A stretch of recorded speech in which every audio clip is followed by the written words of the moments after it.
नमस्कार दोस्तों, मैं शिवानंद उपाध्याय आपका स्वागत करता हूं हमारे YouTube channel chemistry academy for IIT JEE and NEET. This is the 11th day of JEE Mains revision and today I am going to discuss surface chemistry. Surface chemistry is divided into three parts. We can say adsorption, colloidal solution and catalysis. So today I am going to cover adsorption. Video शुरू करने से पहले मैं आपसे अनुरोध करता हूं कि हमारे चैनल को सब्सक्राइब और लाइक जरूर करें। तो आइए शुरू करते हैं सरफेस केमिस्ट्री। सरफेस केमिस्ट्री को हम तीन पार्ट्स में डिवाइड कर सकते हैं, adsorption, colloidal solution and catalysis. तो आज हम एड्जॉर्प्शन कवर करेंगे। सो what is the definition of adsorption? Adsorption, the accumulation of molecular species at the surface rather than in the bulk of the solid or liquid is termed as adsorption. So adsorption बहुत simple है। अगर मैं ये कह रहा हूँ कि ये एक सरफेस है, एड्जॉर्प्शन हमेशा दो फेसेस के इंटरफेस पे होता है। तो गैस और गैस फेस होंगे तो there is no interface because gas can intermix, so there is no interface. So अगर ये सॉलिड है और ये गैस पार्टिकल्स हैं तो इनके बीच में इंटरफेस है, इस इंटरफेस पे एड्जॉर्प्शन हो रहा है। तो सरफेस पे गैस के पार्टिकल्स का कंसंट्रेशन ज्यादा है with respect to the bulk of this solid, so that is adsorption. If the concentration of the gas particle is more at the surface of the solid then with respect to the bulk of the solid, then it is known as adsorption. Adsorption में दो component हैं, एक है adsorbate और दूसरा है adsorbent. जैसे यहाँ पे गैस पार्टिकल जो है वो एड्जॉर्बेट है और जो सॉलिड है वो एड्जॉर्बेंट है। The molecular species which accumulate at the surface is term as adsorbate. और एड्जॉर्बेट वो सब्सटेंस है जो सरफेस प्रोवाइड करता है एड्जॉर्प्शन के लिए। The material on the surface of which the adsorption takes place is called adsorbent. So what is the reason for adsorption? Adsorption का reason है रेसिड्यूअल फोर्सेस। सो ये रेसिड्यूअल फोर्सेस जो है वो क्यों डेवलप होती हैं? तो in case of liquid and in case of solids the reasons are different. So let us discuss that what happens in case of liquid. In case of liquid, residual forces arise due to non-uniform distribution of molecules around the molecules present at the surface. तो अभी ये container है, इसमें ये liquid है, यहाँ पे एक पार्टिकल जो है वो सरफेस पे दिखा है और एक बल्क में दिखा है। तो बल्क में जो पार्टिकल है उसके चारों तरफ लिक्विड पार्टिकल्स हैं, तो वो जो पार्टिकल बल्क में है वो चारों तरफ से अट्रैक्टेड है, उस पर नेट फोर्स 0 लग रहा है। जो पार्टिकल सरफेस के ऊपर है उसके केवल नीचे ही पार्टिकल्स हैं लिक्विड के, तो सरफेस वाला पार्टिकल जो है इस पे डाउनवर्ड फोर्स लग रहा है because of force of attraction between the liquid particles below it. तो यहाँ पे एक रेसिड्यूअल फोर्स डेवलप हो गया जो कि डाउनवर्ड है। तो कोई गैस पार्टिकल आएगा और यहाँ डाउनवर्ड फोर्स लग रहा है तो गैस पार्टिकल आके यहाँ पे एड्सॉर्ब हो जाएगा। So reason is non uniform distribution of molecules, right? तो the word non uniform is important. जबकि हम सॉलिड की बात करते हैं, जैसे मैंने ये एक सिलिकन लिया है, सिलिकन में आपको पता है डायमंड टाइप ऑफ स्ट्रक्चर है, तो हर एक ये जो पॉइंट है वो सिलिकन एटम को रिप्रेजेंट करता है। तो एक सिलिकन एटम चार सिलिकन एटम से कोवलेंट बॉन्ड से अटैच है, राइट? बट अब अगर हम डिस्कस करें ये वाला सिलिकन एटम जो कि सरफेस के ऊपर है, तो ये केवल 3 बॉन्ड बना रहा है, इसकी एक वैलेंसी जो है वो अनसेटिस्फाइड है। So in case of solid, residual forces are due to unsatisfied valency of the atoms present at the surface of the solid. तो दो बातें इंपॉर्टेंट है, एक है अनसेटिस्फाइड वैलेंसी, ये सॉलिड के लिए है, और लिक्विड के लिए नॉन यूनिफॉर्म डिस्ट्रीब्यूशन। तो ये दोनों वर्ड बहुत इंपॉर्टेंट है, आपको याद होने चाहिए। Now if we discuss thermodynamics of adsorption, adsorption spontaneous process होता है और आपको पता है कि स्पॉन्टेनियस प्रोसेस का मतलब है कि change in Gibbs free energy of the system at constant temperature and pressure is negative and entropy change of the universe is positive. और adsorption में क्या हो रहा है कि there is a force of attraction between the adsorbate and the adsorbent. तो bond बनेगा तो एनर्जी रिलीज होगी। So we can say that adsorption is always an exothermic process. और अगर हम एंट्रोपी की बात करें तो कोई गैस पार्टिकल जब फ्रीली मूव कर रहा है और जब वो आके सॉलिड के सरफेस से अटैच हो गया तो उसकी फ्रीडम कम हो गई, तो entropy will always decrease in adsorption. So when we are discussing about thermodynamics of adsorption, during adsorption there is always decrease in residual forces. Residual forces हमेशा डिक्रीज करेंगी at surface that is there is decrease in surface energy which appears as heat. Adsorption is invariably an exothermic. In other words, delta H of adsorption is always negative. During adsorption, entropy of system always decreases. It is a spontaneous process. तो अभी हम यहाँ पे residual forces और surface energy की बात कर रहे हैं। जैसे अगर ये हमारे पास सिलिकॉन सॉलिड है, अगर मैं इस सिलिकॉन सॉलिड को फर्दर ब्रेक करना चाहूं, यहाँ पे अगर मैं ब्रेक करूंगा तो इसको ब्रेक करने के लिए मुझे एनर्जी देनी पड़ेगी। I am giving energy to the system in order to break the system. तो क्या हो रहा है कि सिस्टम की एनर्जी बढ़ रही है, और वो किस फॉर्म में बढ़ रही है? सरफेस एनर्जी के फॉर्म में बढ़ रही है, या हम कहेंगे कि सरफेस पे रेसिड्यूअल फोर्सेस डेवलप हो गए हैं। तो क्या होगा? जब एड्सॉर्प्शन होगा तो बॉन्ड बनेगा, तो बॉन्ड बनने की वजह से एनर्जी रिलीज होगी। तो जो हमारी जो सरफेस एनर्जी है, जो हमने सरफेस क्रिएट करते वक्त दी थी, right now what will happen when bond will form, then the energy will release. तो ये पूछा जाता है कि एड्सॉर्प्शन पे रेसिड्यूअल फोर्सेस या सरफेस एनर्जी का क्या होता है? तो surface energy is converted into heat energy due to formation of bond between the adsorbate and adsorbent. तो मैथमेटिकली अगर हम देखें तो ये कह सकते हैं कि डेल्टा जी, बिकॉज ये स्पॉन्टेनियस प्रोसेस है, delta G at constant temperature and pressure of the system is negative. Delta S of the system, solid और गैस दोनों मिला के जो है वो सिस्टम है, तो जब एड्सॉर्प्शन हो रहा है तो गैस की इंट्रोपी कम हो रही है, इसका मतलब पूरे सिस्टम की इंट्रोपी कम हो रही है। Entropy change of the system is negative. Bond formation हो रहा है तो delta H of the system is negative, and system heat energy release करेगा तो सराउंडिंग हीट एनर्जी गेन करेगा। और हमें पता है कि सराउंडिंग का इंट्रोपी चेंज अगर हमें कैलकुलेट करना तो Q surrounding upon temperature of the surrounding.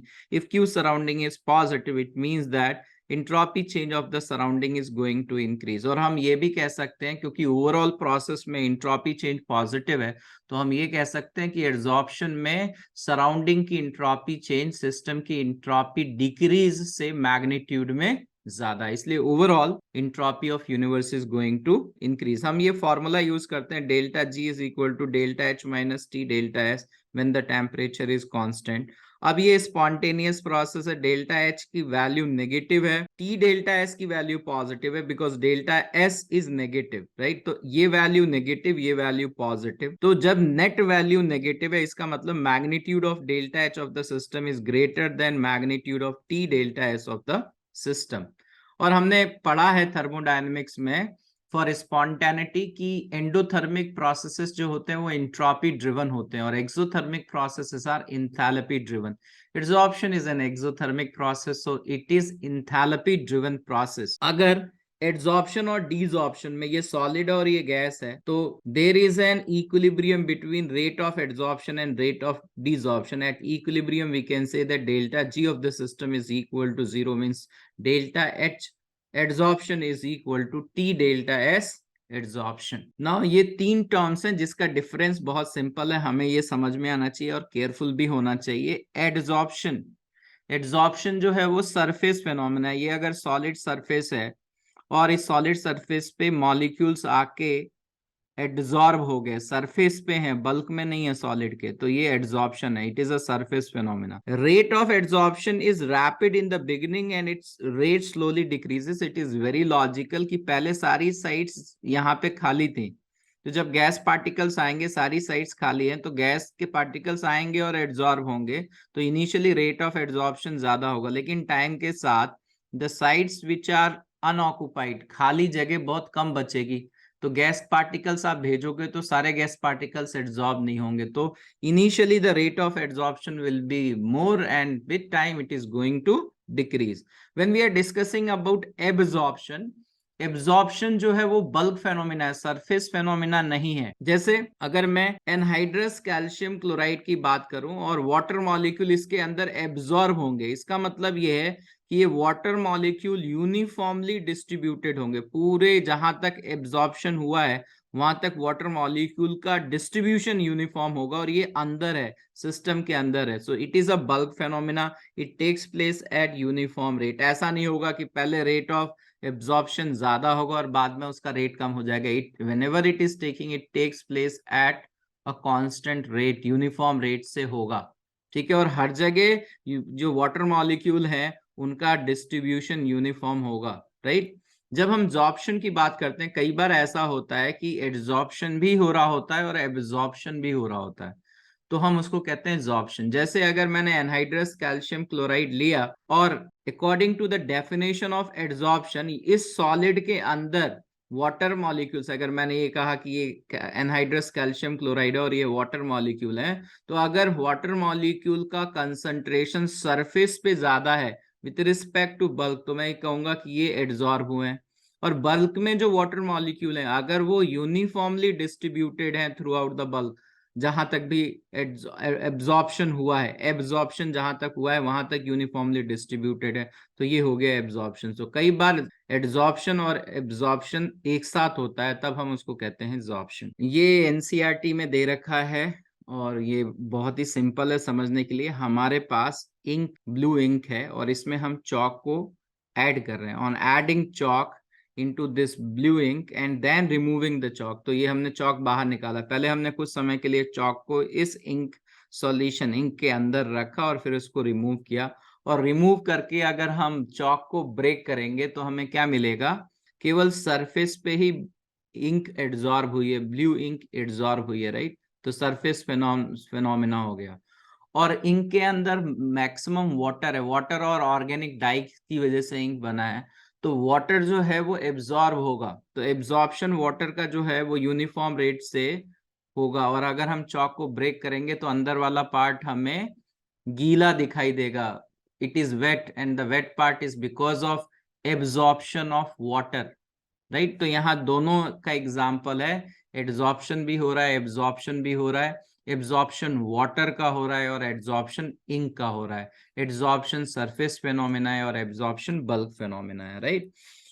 So what is difference between positive adsorption and negative adsorption? So it's very simple. जब हम पॉजिटिव एड्सॉर्प्शन मींस एड्सॉर्प्शन की बात करते हैं, तो हम ये कहते हैं कि बल्क के रिस्पेक्ट में ये जो सॉलिड है इसके अंदर गैस पार्टिकल्स बहुत कम है और सरफेस पे गैस पार्टिकल ज्यादा है। So if the concentration of a material is more at the surface than at the bulk of the solid and liquid, then it is known as adsorption और positive adsorption. कई बार इसका अगर उल्टा हो कि अंदर मॉलिक्यूल्स ज्यादा हो और बाहर मॉलिक्यूल कम हो, तो इसको हम कहेंगे negative adsorption. Difference between physical adsorption and chemical adsorption, right? तो हम फिजिकल एड्सॉर्प्शन जो है वो वैन डर वाल्स फोर्सेस से रिलेटेड है।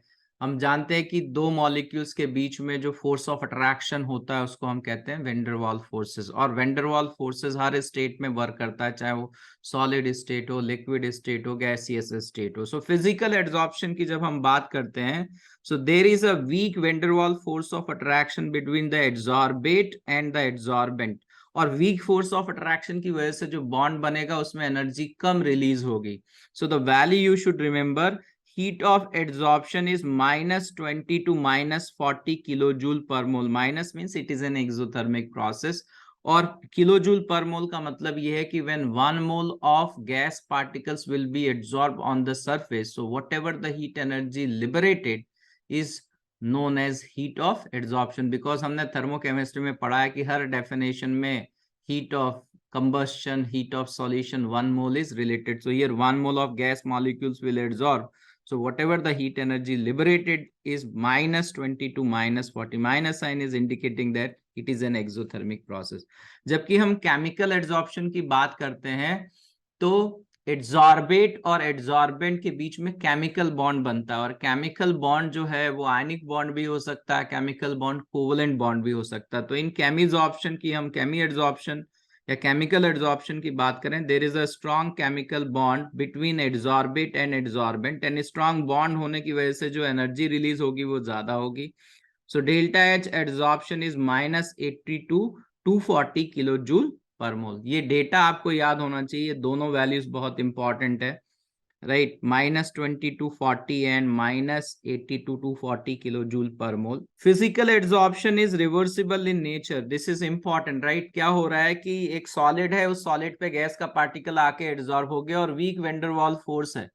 अब अगर मैं टेम्परेचर बढ़ाऊंगा तो थर्मल एनर्जी डोमिनेट कर जाएगी weak van der Waals forces को, तो वो गैस का पार्टिकल फिर सॉलिड से अलग हो जाएगा अगर मैं टेम्परेचर को कम करूंगा अगेन आके अटैच हो जाएगा, बिकॉज वी नो दैट ना कि if thermal energy dominates over van der Waals forces तो बॉन्ड ब्रेक हो जाएगा, और अगर वेंडरवाल फोर्सेस जो है वो थर्मल एनर्जी को डोमिनेट कर देंगी तो बॉन्ड बन जाएगा, तो लो टेम्परेचर पे बॉन्ड बनेगा, हाई टेम्परेचर पे बॉन्ड ब्रेक हो जाएगा।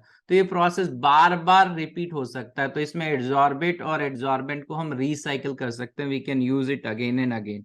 While in case of chemical adsorption, chemical adsorption में क्या हो रहा है कि एड्सॉर्बेट और एड्सॉर्बेंट के बीच में स्ट्रॉन्ग बॉन्ड बन रहा है, कोवलेंट बॉन्ड बन रहा है या आयनिक बॉन्ड बन रहा है।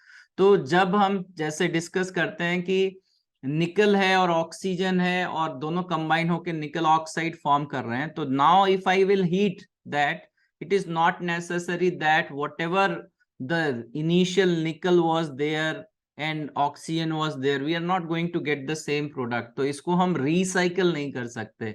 इस सेंस में ये इरिवर्सिबल है कि एक बार केमिसॉर्प्शन हो गया तो दोबारा वो एड्सॉर्बेट और एड्सॉर्बेंट हम यूज नहीं कर सकते, we have to take a new material to do the same process.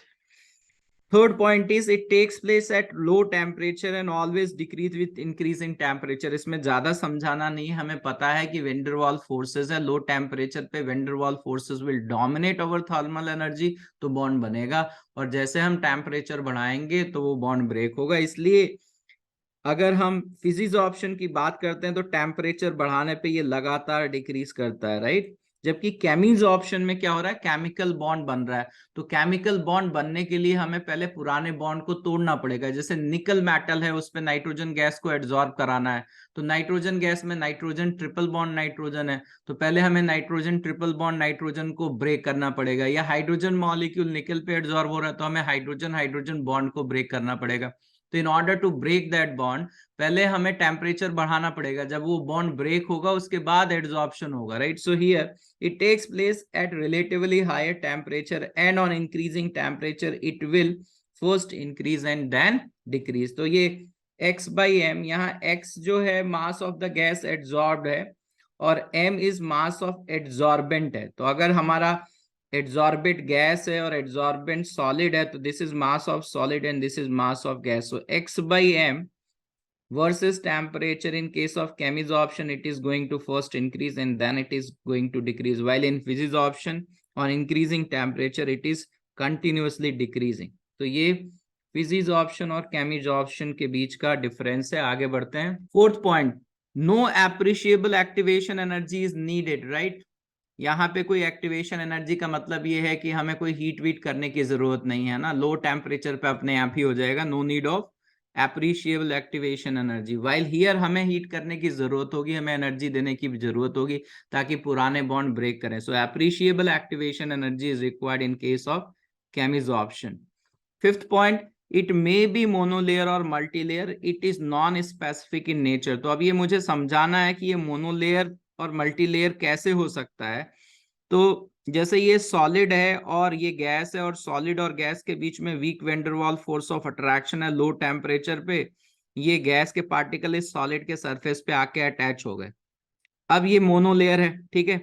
ऐसा भी तो हो सकता है कि अगर हम प्रेशर बढ़ाएं तो जो दूसरे गैस के पार्टिकल्स हैं, क्योंकि इस गैस के पार्टिकल और इन गैस के पार्टिकल्स में भी वेंडरवाल फोर्स ऑफ अट्रैक्शन, तो हाई प्रेशर पे क्या होगा कि ये गैस का पार्टिकल भी इस गैस के पार्टिकल से अटैच हो जाए। तो एक लेयर तो ये है ही, इसके ऊपर एक और लेयर फॉर्म हो सकती है, right. So physics option can be a single layer monolayer or it can be a multi layer, but when we are talking about chemisorption जो है वो हमेशा मोनोलेयर ही होगा, क्योंकि अनसेटिस्फाइड वैलेंसी है सरफेस पे और उस वैलेंसी से हमें केमिकल बॉन्ड बनाना है। एक बार वो बॉन्ड फॉर्म हो गया तो वैलेंसी इनकम्प्लीट नहीं है, तो फर्दर दोबारा बॉन्ड नहीं बन सकता। सो केमिज ऑप्शन इज ऑलवेज मोनोलेयर। और केमिकल रिएक्शन हर दो रिएक्टेंट के बीच में नहीं हो सकती है ना, ऐसा नहीं है कि हर केमिकल स्पीसी दूसरे केमिकल स्पीसी से रिएक्ट ही करेगा। तो इस सेंस में हम कह सकते हैं कि केमिकल एड्सॉर्प्शन जो है वो स्पेसिफिक इन नेचर है, जबकि वेंडरवाल फोर्सेस तो हर सब्सटेंस में होगा, तो it is non specific in nature. Six point, there is no change in formula of adsorbate after adsorption. क्योंकि अगर ये गैस का मॉलिक्यूल O2 मॉलिक्यूल है और week van der Waals force of attraction है तो इसका कोई केमिकल चेंज नहीं हो रहा है, ये फिजिकल बॉन्ड ही है। तो टेम्परेचर बढ़ाऊंगा तो फिर ये हट जाएगा और O2 मॉलिक्यूल ही बन जाएगा। जबकि हम केमिजॉर्प्शन की बात कर रहे हैं, अगर निकल मेटल के ऊपर ऑक्सीजन का केमिजॉर्प्शन हो रहा है तो पहले इसका फॉर्मूला था O2 इन गैसियस स्टेट। अब ये निकल ऑक्साइड बनाएगा तो ये ऑक्सीजन में पहले ये मॉलिकुलर फॉर्म था, अब ये आयनिक फॉर्म में कन्वर्ट हो गया। पहले इसका बॉन्ड ब्रेक हुआ, फिर इलेक्ट्रॉन्स का ट्रांसफर हुआ, and now it is in oxide form. So there is a change in formula of adsorbate after chemisorption। तो फिजिकल स्टेट जो है वो फिजिकल एड्सॉर्प्शन में एड्सॉर्बेट की चेंज नहीं होती, बट केमिसॉर्प्शन में वो चेंज हो जाती है। Sometimes on heating physical adsorption is converted into chemical adsorption। तो क्या है, जैसे इसका एग्जाम्पल इन्होंने दे रखा है कि निकल और नाइट्रोजन गैस है लो टेम्परेचर पे, पुरानी एनसीईआरटी में एग्जाम्पल है कि 77 केल्विन, काफी लो टेम्परेचर हो गया, -200 डिग्री सेल्सियस पे निकल और नाइट्रोजन गैस फिजिकल एड्सॉर्प्शन में पार्टिसिपेट करेंगे due to weak van der Waals force of attraction. फिर हम टेम्परेचर बढ़ाते जाएंगे, अगर हम रूम टेम्परेचर पे आ गए तो सारी नाइट्रोजन गैस बाहर निकल जाएगी। There is no adsorption of nitrogen gas at room temperature. Further हम टेम्परेचर बढ़ाते गए तो 777 Kelvin, this is also very big temperature, 500 degree Celsius के आसपास, राइट। 777 केल्विन पे केमिसॉर्प्शन होगा। तो हम कह सकते हैं कि लो टेम्परेचर पे फिजिसॉर्प्शन, हाई टेम्परेचर पे केमिसॉर्प्शन। कई बार जब हम टेम्परेचर को बढ़ाते हैं तो फिजिकल एड्सॉर्प्शन जो है वो केमिकल एड्सॉर्प्शन में कन्वर्ट हो जाता है। Factors affecting adsorption of gas on the solid surface, कौन से फैक्टर्स हैं जो गैस के एड्सॉर्प्शन को सॉलिड के सरफेस पे अफेक्ट करते हैं? तो ये 3-4 फैक्टर्स हैं। पहला है नेचर ऑफ एड्सॉर्बेंट, गैस की बात हो रही है और गैस को आके एड्सॉर्ब होना है, ठीक है। तो पहले हम जनरल बात करें फिजिकल एड्सॉर्प्शन में, तो फिजिकल एड्सॉर्प्शन में सॉलिड और गैस के बीच में weak van der Waals force of attraction है। तो अगर गैस की टेंडेंसी बॉन्ड बनाने की ज्यादा होगी, मतलब उसमें अगर van der Waals force of attraction ज्यादा होगा तो एड्सॉर्प्शन ज्यादा आसानी से हो जाएगा। So adsorption is directly proportional to ease of liquefaction of gas। जो गैसेस आसानी से लिक्विफाई हो सकती हैं, मतलब जिनका क्रिटिकल टेम्परेचर ज्यादा है, ज्यादा क्रिटिकल टेम्परेचर मतलब वो गैसेस ज्यादा हाई टेम्परेचर पे भी बॉन्ड बना सकती हैं, लिक्विफाई हो सकती हैं। So ease of liquefaction is directly proportional to critical temperature। Gaseous state में हमने क्रिटिकल टेम्परेचर वैन डर वाल गैस के लिए पढ़ा 8/27 A/B है। In gaseous state there is a table where they have given that what is the order of critical temperature. तो एक बार मैं रिवाइज करा देता हूं। हीलियम का क्रिटिकल टेम्परेचर हाइड्रोजन गैस से कम है, ये तीनों एक जैसे हैं, तो इसमें तो लॉजिक लगा देंगे कि ये नॉन पोलर डायटोमिक है, तो मोलर मास ज्यादा होगा तो वैन डर वाल फोर्सेस ज्यादा होंगे। तो ईज ऑफ एड्सॉर्प्शन और ease of boiling, whatever boiling temperature, critical temperature का ऑर्डर यही होगा। Then carbon dioxide, ammonia and H2O। हमें पता है अमोनिया में हाइड्रोजन बॉन्डिंग है और वाटर में भी हाइड्रोजन बॉन्डिंग है। वाटर की हाइड्रोजन बॉन्डिंग ज्यादा स्ट्रांग है, तो वाटर लिक्विड स्टेट में, अमोनिया गैसियस स्टेट में। So this is the order of critical temperature। तो ease of liquefaction भी इसी ऑर्डर का होगा, क्योंकि जो गैस का क्रिटिकल टेम्परेचर ज्यादा, मतलब उस गैस की ज्यादा टेंडेंसी है बॉन्ड बनाने की, तो उस गैस की टेंडेंसी एड्सॉर्ब होने की ज्यादा होगी। एड्सॉर्प्शन, हम यहाँ फिजिकल एड्सॉर्प्शन की बात कर रहे हैं। तो यहाँ कुछ एग्जांपल्स हैं, जैसे oxygen CH4 and SO2। Again ये गैसियस स्टेट चैप्टर से देखा गया है और सरफेस केमिस्ट्री में इसको डिस्कस भी किया गया है, राइट। तो एग्जांपल देके कि SO2 का सेम कंडीशंस अगर तीनों का लिया जाए तो SO2 का ज्यादा वॉल्यूम एड्सॉर्ब होगा with respect to CH4, CH4 का ज्यादा वॉल्यूम एड्सॉर्ब होगा विद रिस्पेक्ट टू O2। तो ये इंपॉर्टेंट है, O2, CH4 और SO2 को कंपेयर करें तो सबसे ज्यादा एड्सॉर्प्शन SO2 का होगा। और ये बॉइलिंग पॉइंट का ऑर्डर हमें पता है कि HF is a liquid, H2O is a liquid, but ammonia is a gas. So अगर जो कोई लिक्विड स्टेट में एग्जिस्ट कर रहा मतलब उसका क्रिटिकल टेम्परेचर ज्यादा है। So by that we can say that ease of adsorption, physisorption will be less for ammonia. HF का अमोनिया से ज्यादा होना चाहिए, वाटर का HF से ज्यादा होना चाहिए। Between hydrogen and nitrogen, they are non-polar diatomic molecules, we can easily relate, but between nitrogen and carbon monoxide nitrogen और कार्बन मोनोऑक्साइड दोनों का मोलर मास सेम है, लेकिन ये कार्बन मोनोऑक्साइड थोड़ा सा पोलर है, ज्यादा पोलर नहीं है, क्योंकि covalent coordinate bond is from more electronegative towards less electronegative, थोड़ा सा इसका डायपोल मोमेंट है। तो कार्बन मोनोऑक्साइड का क्रिटिकल टेम्परेचर जो है वो नाइट्रोजन गैस से ज्यादा होगा। इजीली लिक्विफिएबल गैसेस लाइक, ये एनसीईआरटी की लाइन पढ़ रहा हूँ, easily liquefiable gases like ammonia, HCl, carbon dioxide are absorbed to a greater extent than the permanent gases like hydrogen, nitrogen, oxygen। ये रूम टेम्परेचर की बात हो रही है। रूम टेम्परेचर इनका क्रिटिकल टेम्परेचर जो है वो रूम टेम्परेचर से काफी नीचे है, मतलब room temperature is above the critical temperature. तो अगर किसी गैस का टेम्परेचर उसके क्रिटिकल टेम्परेचर से ऊपर होगा तो गैस कभी लिक्विफाई नहीं हो सकती, इसलिए इनको परमानेंट गैसेस रूम टेम्परेचर पे कह रहे हैं। Second factor is nature of adsorbent. हम सॉलिड की बात कर रहे हैं, nature of adsorbent. So we know that adsorption is directly proportional to 1 upon size of adsorbent particle. Adsorption जो है वो एड्सॉर्बेंट पार्टिकल के साइज के इनवर्सली प्रोपोर्शनल होता है, क्योंकि अगर हम जैसे ऑर्गेनिक केमिस्ट्री में पढ़ते हैं कि हाइड्रोजनेशन ऑफ एल्कीन, तो वो उसके लिए हम निकल, पैलेडियम एंड प्लैटिनम लेते हैं और ये पाउडर्ड फॉर्म में होते हैं। ठीक है, तो हम क्या कर रहे हैं कि क्रिस्टल को जैसे जैसे हम ब्रेक डाउन कर रहे हैं, हम एनर्जी प्रोवाइड कर रहे हैं क्रिस्टल को, तो उससे नया सरफेस क्रिएट हो रहा है, तो सरफेस एनर्जी बढ़ रही है, और नया सरफेस क्रिएट हो रहा है तो रेसिड्यूअल साइट्स बढ़ रही हैं, रेसिड्यूअल फोर्सेस बढ़ रहे हैं, तो उस पे एड्सॉर्प्शन ज्यादा होगा। That is the logic that adsorption is inversely proportional to size of adsorbent particle. ये आजकल टीवी पे ऐड भी बहुत कुछ आता है, जैसे हम दांत को साफ करने के लिए चारकोल, ब्लैक चारकोल यूज करते हैं, तो आपको थोड़ा सा आइडिया होना चाहिए चारकोल के बारे में। कई लोगों को कोल और चारकोल में कुछ अंतर समझ में नहीं आता है। तो चारकोल जो है इसके दो बेस हैं, एक एनिमल बेस है और एक है प्लांट। तो प्लांट के रेसिड्यू से भी चारकोल बनता है, और एनिमल मतलब हमारी जो हड्डियां हैं उससे भी चारकोल बनता है, राइट। सो चारकोल दो तरह का है, plant and animal. So here this is an example of powdered form of charcoal.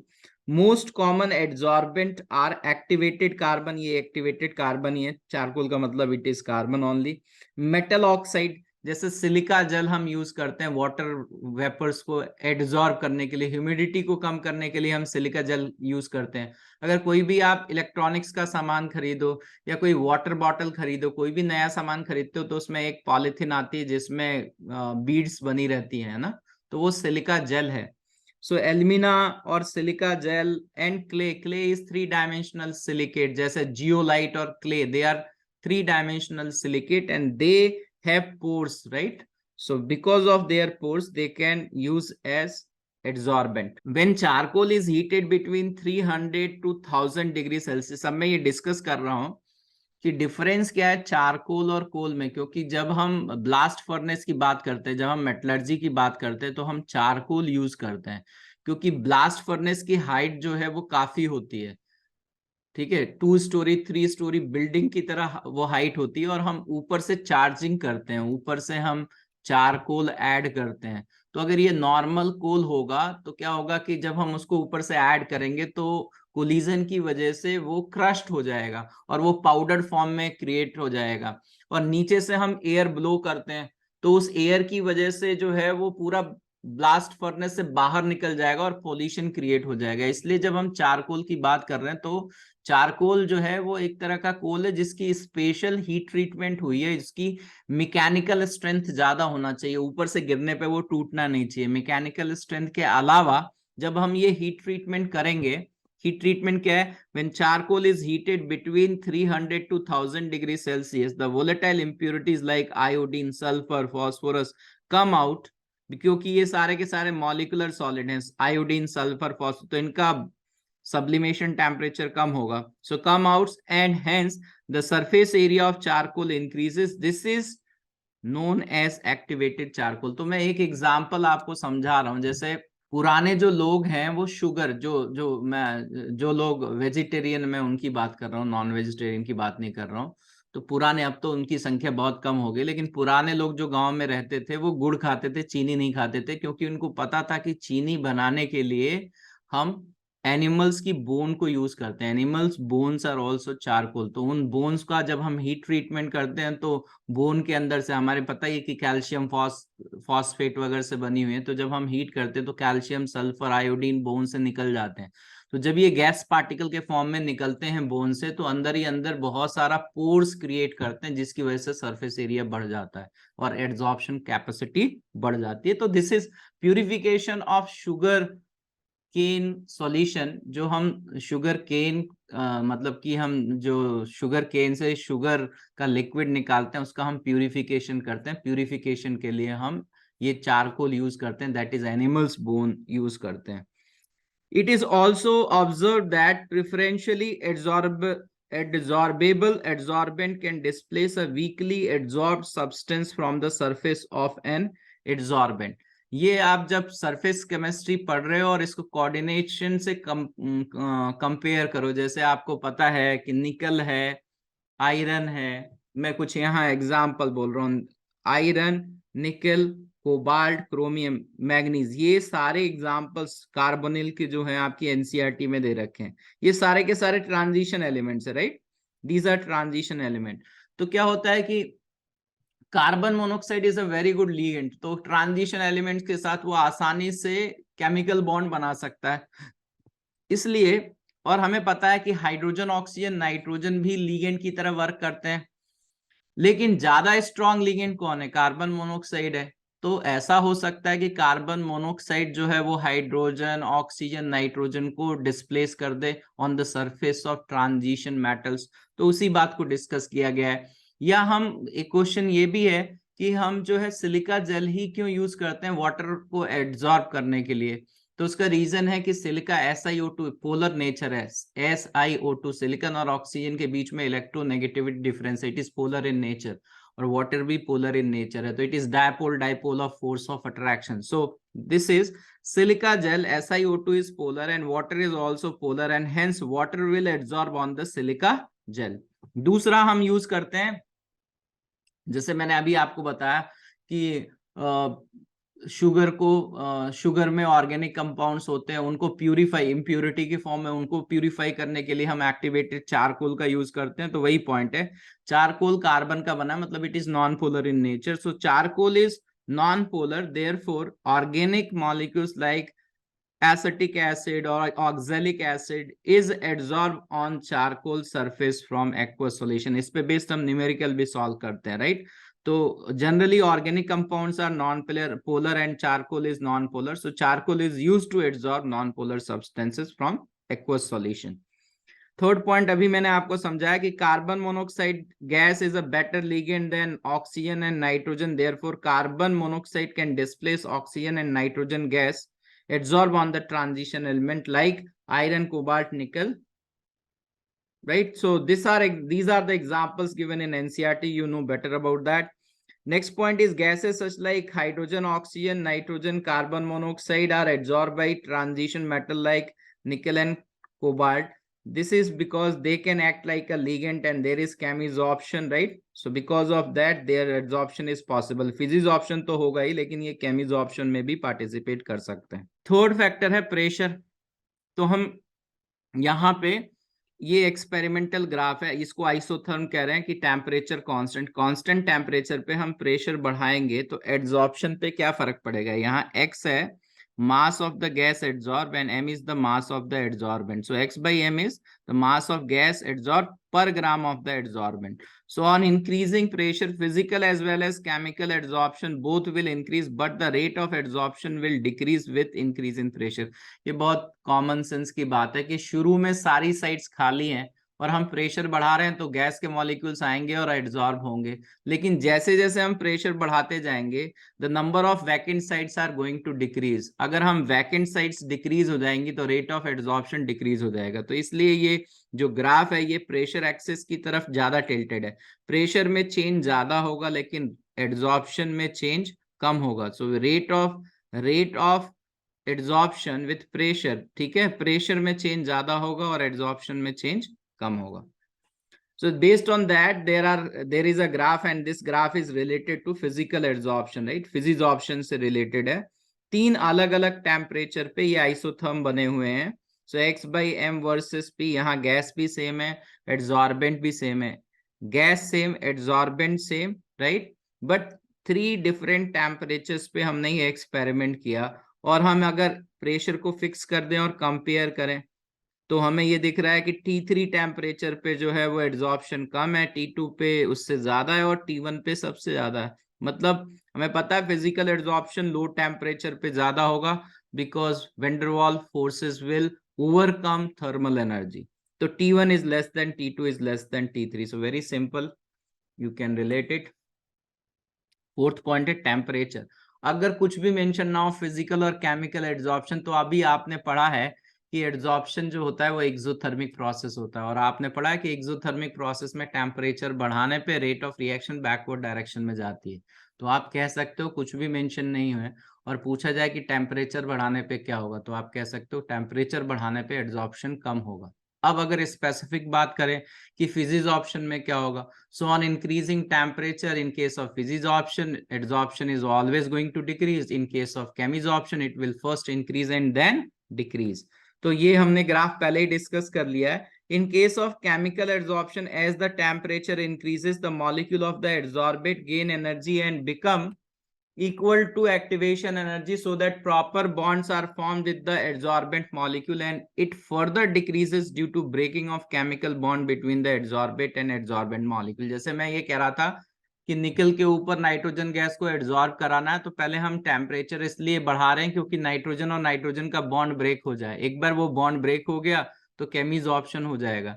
लेकिन अगर आप फिर हीट करने लगोगे तो हो सकता है कि निकल और नाइट्रोजन के बीच में जो केमिकल कंपाउंड फॉर्म हुआ है, केमिकल बॉन्ड फॉर्म हुआ है, वो हाई टेम्परेचर पे ब्रेक कर जाए और कुछ और कंपाउंड बन जाए। So that is they are discussing. So if we discuss about adsorption isotherm, वैसे एड्सॉर्प्शन दो तरह के होते हैं, मोनोलेयर एंड मल्टीलेयर। मल्टीलेयर में बीईटी, ये 3 साइंटिस्ट का नाम है। इसमें मल्टीलेयर 5 तरह के होते हैं। हमें अच्छी बात यह है कि मल्टीलेयर के बारे में पढ़ना नहीं है। We have to discuss about monolayer adsorption. Monolayer adsorption को हम 2 तरीके से डिवाइड कर सकते हैं। One is known as Freundlich adsorption isotherm and the other is known as Langmuir adsorption isotherm. तो आजकल एनसीईआरटी में फ्रेडलिक के बारे में दे रखा है, लैंगवर के बारे में ज्यादा नहीं दे रखा है, लेकिन पुरानी एनसीईआरटी में दोनों दे रखा था। तो I am going to explain about both. आपको ये डिफरेंस समझ में आना चाहिए। अभी भी ये बहुत इंपॉर्टेंट है, एनसीईआरटी में दे रखा है और ये सरफेस केमिस्ट्री में इससे क्वेश्चन पूछे जाते हैं फ्रेडलिक एड्सॉर्प्शन आइसोथर्म से। तो देखते हैं, जेई में एड्सॉर्प्शन आइसोथर्म के बारे में मना कर रखा है लेकिन मेंस में it is given. So Freundlich adsorption isotherm, in case of adsorption of gases on solid, the relation between x by m and the pressure of the gas at constant temperature is given by the equation। Freundlich adsorption isotherm जो है वो एक तरह का empirical formula. Empirical formula मतलब experiment से derive हुआ फॉर्मूला। तो क्या फॉर्मूला डिराइव हुआ है? x by m is equal to some constant pressure of the gas to the power 1 by n where n is greater than 1। ये इंपेरिकल फॉर्मूला है, ठीक है। वेयर k and n, जो k और n की value है वो gas पे डिपेंड करेगी, नेचर ऑफ गैस पे, नेचर ऑफ सॉलिड पे और टेम्परेचर पे। Where k and n are parameters of equation depending upon the nature of the gas and solid at a fixed temperature, right? Temperature पे भी depend करेगा। तो जैसे मैंने x by m versus pressure का ग्राफ ड्रॉ किया, ये graph है, ठीक है। Since n is greater then 1, यहाँ यही समझा जा रहा है कि n की वैल्यू 1 से ज्यादा है, therefore x by m does not increase as rapidly as pressure, है ना। और थ्योरेटिकल एक्सप्लेनेशन आपको पता ही है कि जैसे जैसे गैस पार्टिकल्स आएंगे एड्सॉर्ब होते जाएंगे, अनऑक्युपाइड साइट्स कम बचेंगी तो रेट ऑफ एड्सॉर्प्शन कम होगा, उसी को समझाया गया है। इस जगह पे आके इसको कहते हैं सैचुरेशन पॉइंट, और इसके करस्पॉन्डिंग जो प्रेशर है वो सैचुरेशन प्रेशर है। इसके बाद हम प्रेशर तो बढ़ाएंगे लेकिन x बाई एम की वैल्यू चेंज नहीं होगी क्योंकि सारी साइट्स ऑक्युपाइड हैं। लेकिन ये तो हम थ्योरी से बता रहे हैं कि सारी साइट्स ऑक्युपाइड हैं, लेकिन ये एक्सपेरिमेंटल फॉर्मूला है। तो ये एक्सपेरिमेंटल फॉर्मूला ये नहीं बता पाए थे कि हाई प्रेशर पे ये जो इक्वेशन है वो फेल क्यों हो जाती है।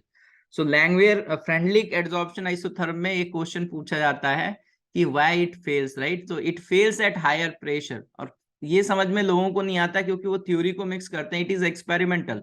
सो एक्सपेरिमेंटल में ये फॉर्मूला डिराइव हो गया अब ये फॉर्मूला प्रूव नहीं कर पा रहा कि ये हाई प्रेशर पे वैलिड क्यों नहीं है, तो ये पूछा जाता है व्हाई फ्रेडलिक एड्सॉर्प्शन आइसोथर्म, व्हाई नहीं, मतलब ये पूछा जाता है कि फ्रेडलिक एड्सॉर्प्शन आइसोथर्म हाई प्रेशर पे फेल हो जाता है। ठीक है, ये इंफॉर्मेशन आपको पता होना चाहिए। तो ये प्रॉब्लम जो है वो दूसरे से सॉल्व हो जाती है, दूसरे तरह के आइसोथर्म से, बट उसको अभी हम बाद में डिस्कस करते हैं। Experiment results confirm Fredlich adsorption. If a plot of log x by m versus log p is a straight line, the slope of the line is 1 by n and intercept is log k. बहुत सारे JEE mains में ये question पूछे जाते हैं, या NCERT में ये लॉग वाले क्वेश्चंस दे रखे होते हैं, बहुत सिंपल से क्वेश्चंस होते हैं। तो ये बात समझ में नहीं आती कि ये क्यों सवाल सॉल्व करा रहा है, इसमें तो बहुत सिंपल सी मैथमेटिक्स है, why we are solving that. तो वो मैं समझा रहा हूँ कि वो सवाल पूछा कैसे जाता है, क्यों पूछा जाता है वो सवाल, व्हाई इट इज इंपॉर्टेंट।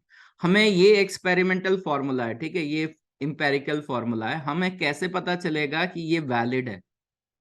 तो ये वैलिड है, ये फॉर्मूला वैलिड है किसी गैस और सॉलिड के लिए किसी टेम्परेचर पे, इस वो तब वैलिड है जब k और 1/n की वैल्यू कांस्टेंट होगी, because we are saying the value of k and n depends on the nature of the gas, the nature of adsorbent and temperature, तीन चीजों पे डिपेंड कर रहा है। तो k और n की वैल्यू फिक्स होनी चाहिए एक गिवन टेम्परेचर पे, एक गिवन एडजॉर्बेंट और एडजॉर्बेंट के लिए। वो कंफर्म कैसे होगा, जब हम दोनों तरफ लॉग लेंगे, जब हम दोनों तरफ लॉग लेके इसका ग्राफ ड्रॉ करेंगे और हमें एक्सपेरिमेंट से जो भी पॉइंट्स मिलेंगे, इन पॉइंट्स को मिलाने पे अगर स्ट्रेट लाइन बनती है, तो with the help of this straight line we can extrapolate and find out what is the intercept. Intercept से हमें के की वैल्यू पता चल जाएगी और स्लोप से हमें एन की वैल्यू पता चल जाएगी। So with the help of this, right, 1/n और n और k की वैल्यू पता चल जाएगी। ठीक है, सो बाय डूइंग, आप एनसीईआरटी पढ़ोगे तो उसमें ये भी दे रखा है कि 1/n की वैल्यू ज्यादातर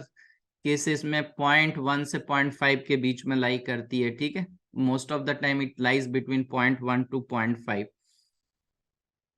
so the point is that कि वो न्यूमेरिकल इसलिए पूछा जाता है, ग्राफ पे बेस्ड न्यूमेरिकल इसलिए पूछा जाता है, with the help of that we are able to prove that कि this formula is valid, right. So that's why that question is there. Now Langmuir adsorption isotherm, इसको भी डिस्कस कर लेते हैं। ये थ्योरेटिकल है, वो एक्सपेरिमेंटल था, ये थ्योरी पे बेस्ड डिराइव फॉर्मूला है। Langmuir derived an adsorption isotherm on theoretical consideration based on kinetic theory of gases. Kinetic theory of gases पे based इसका theoretical derivation है। So this isotherm is based on the assumption that every adsorption site is equivalent and the ability of a particle to bind there is independent of whether or not nearby sites are occupied। जैसे ये solid है और ये gas है एक container के अंदर, तो व्हाइट जो साइट्स हैं वो अनऑक्युपाइड साइट्स हैं और ब्लू वाली जो है वो ऑक्युपाइड है। तो ये जो कह रहा है वो ये कह रहा है कि ये वाली जो साइट है वो खाली है और इसका पड़ोसी ऑक्युपाइड है या नहीं है, ये जब गैस पार्टिकल यहाँ पे आके एब्जॉर्ब होगा तो इससे मतलब नहीं है कि इसका नियर बाई साइट खाली है या ऑक्युपाइड है। That is the meaning, right. और सारी साइट्स इक्विवेलेंट है, जो कि ऐसा होता नहीं है, but this is approximation, right, कि हर साइट्स जो है uniform surface area, her sites equivalent and like that. So based on that दो चीजें हो रही हैं यहाँ पे। एक तो हो रहा है एड्सॉर्प्शन, गैस पार्टिकल आके सॉलिड पे एड्सॉर्ब हो रहे हैं, और एक उसका रिवर्स हो रहा है जिसको कहते हैं हम डीसॉर्प्शन। तो ऑक्युपाइड और एड्सॉर्ब पार्टिकल सरफेस को छोड़ के गैसियस स्टेट में जाएगा, that is known as desorption. So at equilibrium, जब ये जो सॉलिड है इसके ऊपर इस गैस, जो गैस एड्सॉर्ब है उसका मास फिक्स होगा, एक्स की वैल्यू फिक्स होगी, एम तो फिक्स है, तो इक्विलिब्रियम होगा। तो उस इक्विलिब्रियम की बात कर रहे हैं हम यहाँ पे। So theta is the fraction of sites occupied and 1 minus theta is the fraction of sites unoccupied. So rate of adsorption जो है वो किस पे डिपेंड करेगा। अगर हम गैस का प्रेशर बढ़ाएंगे तो गैस के पार्टिकल्स ज्यादा आके कोलाइड करेंगे तो एड्सॉर्प्शन के चांसेस ज्यादा है, तो it is directly proportional to pressure of the gas. और कितनी ज्यादा साइट्स अनऑक्युपाइड है, तो जितनी ज्यादा होंगी, so unoccupied sites is 1 minus occupied sites, right? So fraction of sites unoccupied, so it is directly proportional to these things, and this is proportionality constant. Same way, rate of desorption, जो gas particle occupied है वही तो जाएगा छोड़ के, तो उसका बाहर जो गैस का पार्टिकल का प्रेशर है उससे कोई मतलब नहीं है, एड्सॉर्ब पार्टिकल छोड़ के जाएगा। So it is directly proportional to theta, fraction of sites occupied. So this is proportionality constant के डिसॉर्प्शन के लिए ऐसा लिख दिया। At equilibrium rate of forward and backward will be equal, तो हम लिख सकते हैं के adsorption is pressure 1 minus theta, और इसको सिंप्लीफाई कर लेते हैं तो थीटा की वैल्यू आ गई के adsorption into pressure of the gas upon के एड्सॉर्प्शन इनटू प्रेशर प्लस के डिसॉर्प्शन। ऊपर और नीचे हम के डिसॉर्प्शन से डिवाइड कर दें तो के forward adsorption forward reaction, desorption backward, तो ये इक्विलिब्रियम कांस्टेंट हो गया। तो theta is equilibrium constant into p plus 1 plus equilibrium constant into p, right. इस इक्विलिब्रियम कांस्टेंट को हमने बी कह दिया, और x by m adsorption of the gas, mass of the gas adsorbed per unit mass of the adsorbent is directly proportional to theta। theta जितना ज्यादा होगा adsorption उतना ज्यादा होगा, extent of adsorption उतना ज्यादा होगा। तो x by m is some proportionality constant k dash into theta, और थीटा की वैल्यू हमने कैलकुलेट करी है। तो k डैश इंटू के इक्विलिब्रियम को एक नया एक कांस्टेंट नाम दिया गया है a, और के इक्विलिब्रियम को बी नाम दिया गया है। तो हम लिख सकते हैं कि x by m is equal to a into pressure upon 1 plus b into pressure. Again a and b are Langmuir parameters, इसकी वैल्यू हम कैसे निकालेंगे ये भी है, क्योंकि ये वैलिड तभी होगा जब हमें पता चलेगा कि ए और बी की वैल्यू एक फिक्स टेम्परेचर पे फिक्स गैस और फिक्स एड्सॉर्बेंट के लिए फिक्स होनी चाहिए ना। So the value of a and b will be fix for a fix gas, fix solid and at a fix temperature at very high pressure. अब ये जो इक्वेशन आई है इसको हम मैथमेटिकली कह सकते हैं कि अगर प्रेशर बहुत ज्यादा होगा इसमें ना, अगर प्रेशर ज्यादा होगा तो वन को, ये वाली टर्म डिनोमिनेटर वाली ज्यादा होगी तो वन को हम इसके रिस्पेक्ट में नेग्लेक्ट कर सकते हैं, तो P और P कैंसिल आउट हो जाएगा। तो x by m is a by b is constant. तो इसलिए हम कह रहे हैं कि at very high pressure the above isotherm acquires a limiting form, मतलब x बाई एम की वैल्यू कांस्टेंट हो गई। तो ये एक्सप्लेन कर पा रहा है कि हाई प्रेशर पे अगर हम प्रेशर फर्दर बढ़ाएंगे तो ये कांस्टेंट ही रहेगा, ये चेंज नहीं होगा, which can not be explain by Freundlich. At very low pressure, again from this, अगर प्रेशर बहुत कम है तो ये वाली टर्म छोटी होगी, इसको नेग्लेक्ट कर देते हैं। तो x by m is equal to a into p, मतलब एड्सॉर्प्शन लीनियर वेरी कर रहा है प्रेशर के साथ में, right. It is linear variation with pressure. In order to determine the value, और इंटरमीडिएट प्रेशर, ये वेरी हाई वेरी लो हो गया, अब इंटरमीडिएट में जैसे बिहेव करता है वैसे, कि x by m is equal to some constant pressure to the power 1 by n, where the value of n lies between 0.1 to 0.5. So in order to determine the value of a and b, we draw x by m। तो अगर हमें a और b की value again हमें justify करना है कि a और b कांस्टेंट है, और उनकी वैल्यू कैलकुलेट करने के लिए हम क्या कर दें कि ये था x by m is equal to a into p upon 1 plus b p, right. तो अगर मैं इसको रिवर्स कर दूंगा तो इसको लिख सकता हूं m by x, और इसको सिंप्लीफाई करेंगे तो 1 upon a p plus a b हो गया। अब इसमें आप देखो कि ये y हो गया, this whole thing is y, and 1 upon p is x, तो ये हो गया स्लोप और ये इंटरसेप्ट हो गया। तो अगर हम इसका बीच का ग्राफ ड्रॉ करते हैं और वो ग्राफ एक स्ट्रेट लाइन मिलता है, तो ये कंफर्म है कि इस स्ट्रेट लाइन की मदद से हम a और b की वैल्यू कैलकुलेट कर सकते हैं, ठीक है। और ये स्ट्रेट लाइन भी कंफर्म कर रहा है कि हमने जो भी डिराइव किया है वो सही है।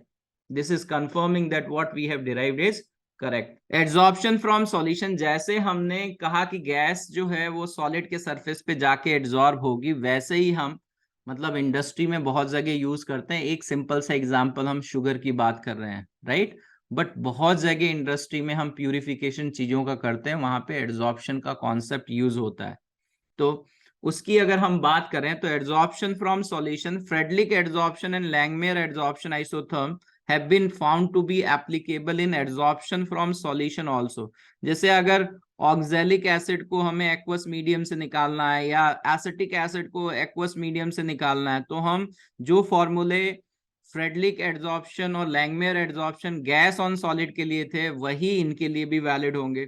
Temperature dependence here is also similar to that of adsorption of gases. Gas में क्या था, टेम्परेचर बढ़ाने पे एड्सॉर्प्शन कम होता था, यहाँ भी वही है। Second point, in place of equilibrium pressure, we use equilibrium concentration of adsorbents in the solution. तो अब यहाँ पे पहले हमने पढ़ा था फ्रेडलिक के बारे में, x by m is equal to k p to the power 1 by n. p की जगह यहाँ कंसंट्रेशन है, बाकी सारी चीजें सेम है. यहाँ पे हमने लैंगमेयर में पढ़ा था x by m is equal to a into p upon 1 plus b into p. तो b की जगह c आ गया. c is equilibrium concentration, right? So we can use the formula, and based on these formula there are numericals asked in JEE mains. इस पे questions पूछे गए हैं और ये एनसीईआरटी में मेंशन्ड है, राइट? तो दो सिंपल से एग्जांपल है, इसको सॉल्व कर लेते हैं. बहुत सिंपल एग्जांपल है. पहला एग्जांपल मैं पढ़ लेता हूं पहले. In an experiment, 200 ml of 0.5 capital M oxalic acid is shaked with 10 gram of activated charcoal and filtered. The concentration of the filtrate is reduced to 0.4 capital M. Find the value of X by M. तो पहले अगर filtration से पहले अगर मैं ये निकालता हूं कि what is the millimoles of oxalic acid, oxalic acid के मिलीमोल्स क्या हैं, तो बिफोर है ना, एड्सॉर्प्शन के पहले अगर मैं निकालता हूं तो मिलीमोल्स का मतलब हो गया molarity into volume in ML, right? So molarity है 0.5 मतलब half, into volume in ML is 200, so that is equal to 100 millimoles. और जब हमने चारकोल को पास किया और उसको बाहर निकाला, तो आफ्टर दैट हम ये अज्यूम कर रहे हैं कि इस पूरे प्रोसेस में वॉल्यूम जो है सॉल्यूशन का कोई चेंज नहीं हुआ है. तो ऐसा सॉल्यूशन है, इसमें हमने चारकोल ऐड कर दिया और इसको शेक किया और फिर चारकोल को बाहर निकाला, और फिर हमने चारकोल को बाहर निकालने के बाद इस एसिड का बेस से टाइट्रेशन किया और ये सब वैल्यूज फाइंड आउट करी कि what is the final molarity. So final molarity we got 0.4. So 0.4 into volume तो वही रहेगा 200. तो इसको अगर मैं सिंप्लीफाई करूं तो ये 80 मिलीमोल्स है. मतलब कितने मिलीमोल्स ऑक्सैलिक एसिड के एड्सॉर्ब हो गए? So adsorb value is equal to 20 millimoles. So the number of moles of oxalic acid adsorbed is equal to 20 into 10 to the power minus 3. Oxalic acid का formula है H2C2O4. So इसका molar mass अगर मैं calculate करूं so that is equal to 2 plus 24 plus 64. इसको आप simplify कर लो, ये 90 आ रहा है. तो from there I will get that what is the value of gas adsorb. हमें x की वैल्यू पता चल गई, that is 90 into 20 into 10 to the power minus 3, which is equal to 1.8 ग्राम. और हमें चारकोल का मास पता है, चारकोल का मास 10 ग्राम है, और हमसे ये पूछा जा रहा है कि what is the mass of gas adsorb per unit mass of charcoal. So that is 1.8 divided by 10, so that is equal to 0.18, right? तो इसमें इंपॉर्टेंट ये है कि इंडस्ट्री में हम इसको बहुत जगह यूज करते हैं, इसलिए ये सब सवाल पूछे जा रहे हैं. दूसरा, ये ग्राफ वाला क्वेश्चन तो आसान है, लेकिन मैं आपको ये बताना चाहता हूं कि जो हम ये फॉर्मूला लिख रहे हैं x by m Freundlich adsorption isotherm से, x by m is equal to k p to the power 1 by n. इसकी वैलिडिटी जो है वो इस स्ट्रेट लाइन से पता चलती है, ठीक है? इसलिए हम इसको लॉग के फॉर्म में लिख रहे हैं. Log x by m is equal to log k plus 1 by n log p. तो अब क्वेश्चन में तो कुछ नहीं है, क्वेश्चन तो आसान है, but from this we got the value of k and 1 by n, ठीक है? इसलिए ये क्वेश्चन पूछा जाता है. So they have given that it is a straight line. तो अगर हम ये ड्रॉ कर रहे हैं, y एक्सिस पे है log x by m, x axis पे है log p, और ये कहा जा रहा है कि ये जो ग्राफ है वो इस तरह का ग्राफ मिलता है, और y एक्सिस से ये एंगल 45 डिग्री है, तो x एक्सिस से भी ये एंगल जो होगा वो 45 डिग्री होगा. मतलब इस लाइन का स्लोप 1 है. So from here we got that n value is equal to 1. So now the formula is log k log p is log x by m, या मैं ये कह सकता हूँ कि n की वैल्यू 1 होगी तो मैं सीधे लिख सकता हूँ ना कि x by m is equal to k into p. Now you can calculate the value of x by m at a constant pressure of 2 atm. 2 atm के constant pressure पे हम ये value calculate कर सकते हैं. The graph between log x by m versus is a straight at an angle of 45 degree from y-axis. Calculate the value of x by m at a pressure of 2 atm. Intercept की value, ये graph भी missing है, शायद graph में ये value दे रखी है कि ये log 2 है intercept. Okay, so in this question the graph is given, and in this graph they have given the value of intercept, and intercept value is log 2. तो यहाँ पे k की वैल्यू जो है वो 2 है, तो यहाँ 2 पुट कर देते हैं, और प्रेशर 2 पे पूछा जा रहा है कि x by m की वैल्यू क्या होगी. So this graph is also given in the question, right? Graph given in the question, and in the graph they have mentioned that this intercept is log 2. So the value of k is 2, and they are asking that what is the value of x by m at a pressure, right? Pressure of 2 atm, so that is 4, right? So there is very simple question. I want to say that why they are asking the question.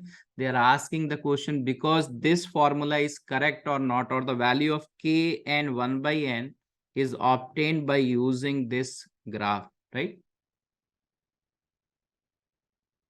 तो मैं उम्मीद करता हूं कि बहुत बच्चों के पास अभी, क्योंकि टाइम कम है, मैं समझ सकता हूं कि आप लोग जो है वो इन वीडियोस को अभी नहीं देख पा रहे हो, बहुत सारे बच्चे नहीं देख पा रहे हैं.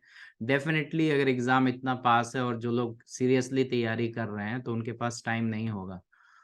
बट मैं ये सारे वीडियोस इसलिए बना रहा हूँ कि जब सेकेंड सेशन आएगा तो बहुत लोगों को इसकी ज़रूरत पड़ेगी. सो इन इन बातों को ध्यान में रख के बनाया जा रहा है, और इनको बनाने में काफ़ी समय लग रहा है, और हम इसमें बहुत नए हैं. So we are working very hard. तो उम्मीद है कि आपको हमारी मेहनत और हमारे वीडियोस पसंद आ रहे होंगे. अगर आपको पसंद आ रहे हैं तो प्लीज़ इसको लाइक करें. Thank you.